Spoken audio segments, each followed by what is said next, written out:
কিন্তু একটা মা হয়ে একটা বাচ্চাকে সে কিভাবে বিষ খাইলো, এই নিষ্ঠুর কাজটা কেন করলো? এর দৃষ্টান্তমূলক শাস্তি চাই, তার ফাঁসি চাই, আমরা ফাঁসির দাবি করছি। শুনেছি এই মেয়েটা জুস খেতে চেয়েছিল, জুসের বদলে উনার সৎমা দিয়েছে বিষ আরসির বোতলের ভিতরে। তো সৎমা কি মায়ের মতো হয় না? মায়ের মতো হয়, কিন্তু ওই সৎমা যে এরকম নিষ্ঠুর আচরণ করবে ইহুদি খ্রিস্টানদের মতো তার ভিতরে রয়েছে, এটা আসলে আমরা ভাবতে পারিনি যে সৎমা তার বিষ খাওয়াবে। 5.5 বছর বাচ্চার মুখে বিষ দেওয়া মানে পুরো জাতির একটা কি বলবো মৃত্যুর মুখে ফেলে দেওয়া। এই যে অন্যায় কাজটা করেছে সম্পূর্ণ বিচার চাই, মতো ফাঁসি চাই।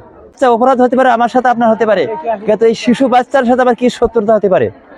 বাড়ি কান্দাকাটি হচ্ছিল, আমি দৌড়িয়ে আসলাম, এসে দেখি যে কান্দাকাটি করছে, দাদি দিয়ে মা দিয়ে বাপ দিয়ে কাঁদছে। কানলি এখন আমি দৌড়িয়ে আসলাম, এসে দেখি যে তুলেছে, তাও আমি এসে গলার মধ্যে হাত পুঁত দিয়েছি, দিয়ে দুবার হাত পুঁতি দুবারই এতক্ষণ বমি তুলেছে। তুলে আমি সাউন্ড করছি, শাইনির করছি, ও বাপ তুমি শিগগির মেয়ে নাও, মেয়ে এই লগা বাঁচবে না, মেয়ে এই লগা বিষ খাওয়া পড়েছে, তার শিগগিরই তুমি এই লগা মেয়ে নাও। তাই বলে মেয়ে কোলে করে নিয়ে বুকি করে নিয়ে আমি শাইনির মোটর সাইকেলে করে নিয়ে আমি চলে গিয়েছি। এই শিশুটি জন্মগ্রহণ করার 2 ঘন্টা পরেই তার মা মারা গেছিল, এটাও আমি মেম্বার সাহেব নিশ্চিত করেছেন।